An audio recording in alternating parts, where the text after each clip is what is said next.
మీరు మీ అభిమాన shows and serials TV కన్నా ముందు ఈటీవీ విన్ యాప్లో చూడండి. Download and subscribe to ETV win app. 99 రూపాయలు మాత్రమే.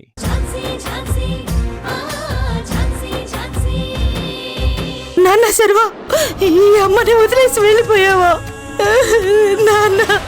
అమ్మా ఇలా చేస్తే ఎలా అమ్మా? కొంచెం ధైర్యంగా ఉండాలి కదమ్మా. ఇంకెక్కడ ధైర్యం అయ్యా? నా బిడ్డే నా ధైర్యం. నాన్న సర్వ లేరా, ఈ అమ్మను ఒక్కసారి చూడరా. అమ్మా అమ్మా నిన్ను బాగా చూసుకుంటా అన్నవి. నాన్న సర్వ లేరా, ఒక్కసారి చూడరా.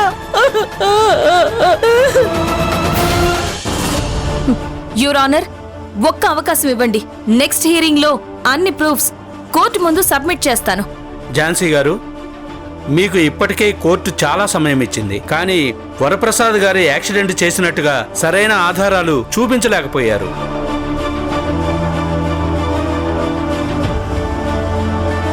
ఇక సమయాన్ని వృధా చేయడానికి కోర్టు సిద్ధంగా లేదు.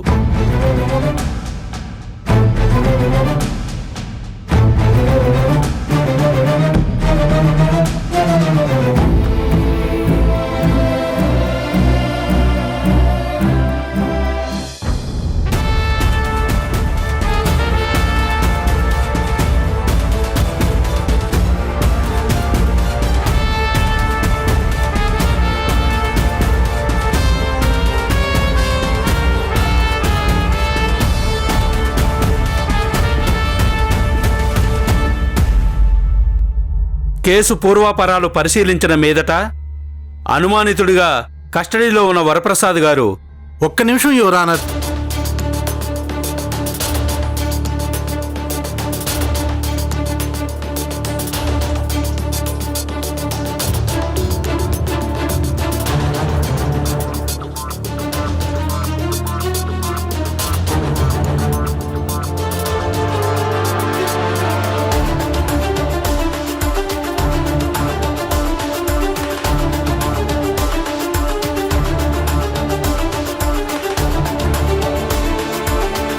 ఓ మై గాడ్,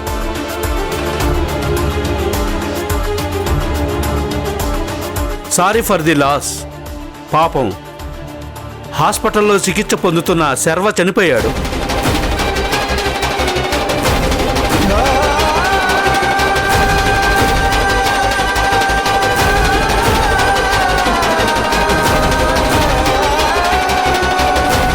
శర్వ చనిపోయాడా?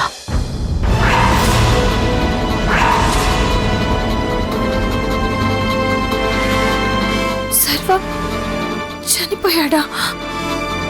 కేసు విచారణ జరుగుతున్న సమయంలోనే శర్వ చనిపోవడం చాలా బాధగా ఉంది.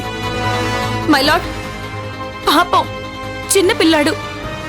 అర్ధాంతరంగా తన జీవితం ముగిసిపోయింది.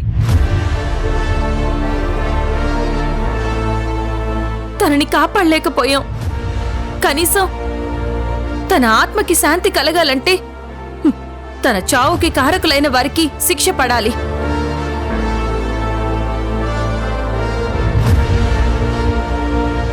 దయచేసి సరైన ఆధారాలు లేవని ఈ కేసు క్లోజ్ చేయకండి. నాకు చివరి అవకాశంగా ఒక్క ఛాన్స్ ఇవ్వండి. ఖచ్చితంగా నేను మీ ముందు సరైన సాక్ష్యాధారాలు పెడతాను. Please your honour, please trust me. No your honour.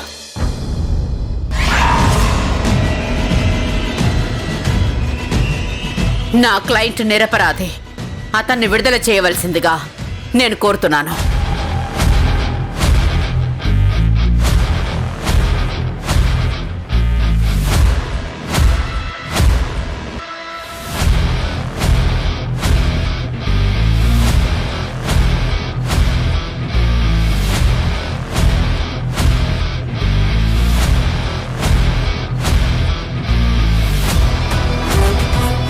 Jhansi గారి వాదనతో ఏకీభవిస్తూ నెక్స్ట్ హియరింగ్కి పర్మిషన్ ఇవ్వడం జరిగింది.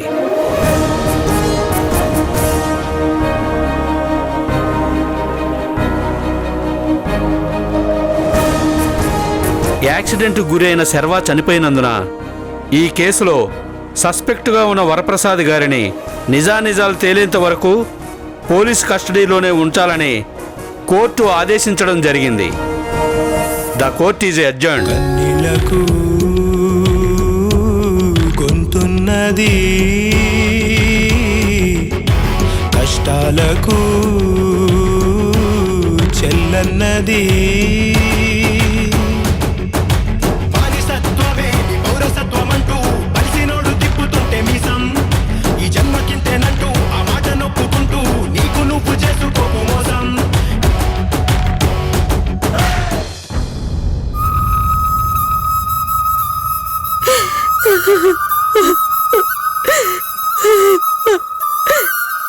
అమ్మా, నా బిడ్డ నన్ను ఒంటరిదాన్ని చేసి వెళ్ళిపోయాడమ్మా. ఆ భగవంతుడు నాకు అన్యాయం చేశాడు. నా వల్ల కావడం లేదమ్మా. అమ్మా ఊరుకోండమ్మా. నా బిడ్డ నన్ను సంతోషంగా చూసుకుంటానని చెప్పాడమ్మా. కానీ ఇలా జీవితాంతం దుఃఖం మిగిల్చి వెళ్ళిపోతాడని అనుకోలేదమ్మా.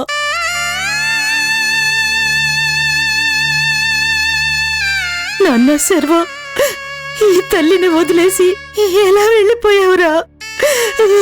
నా మీద కొంచెం కూడా జాలి లేదా? అయ్యో భగవంతుడా, నేనేం చేయను. రే, నన్ను కూడా నీ దగ్గరికి తీసుకెళ్ళరా. తీసుకెళ్ళు. అమ్మా అమ్మా అమ్మా ప్లీజ్ అమ్మా. ఇలాంటి సమయంలో ఎంత కష్టంగా ఉంటుందో నాకు తెలుసు, కానీ కొంచెం ధైర్యంగా ఉండాలమ్మా.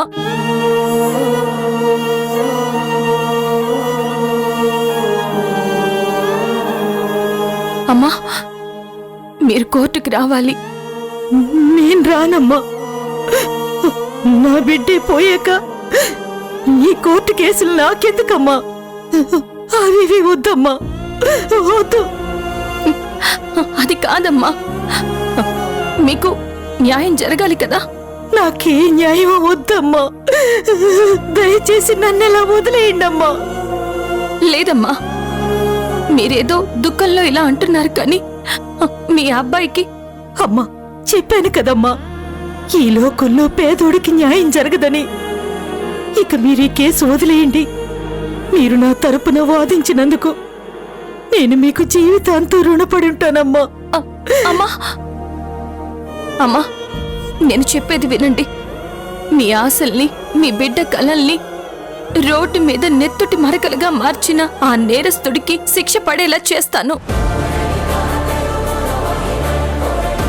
మీకు నష్టపరిహారం అందేలా చేస్తాను.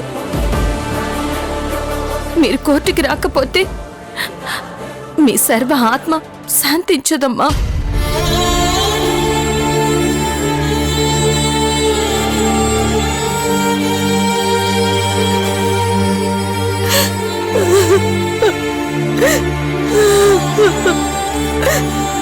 నాన్న సర్వా,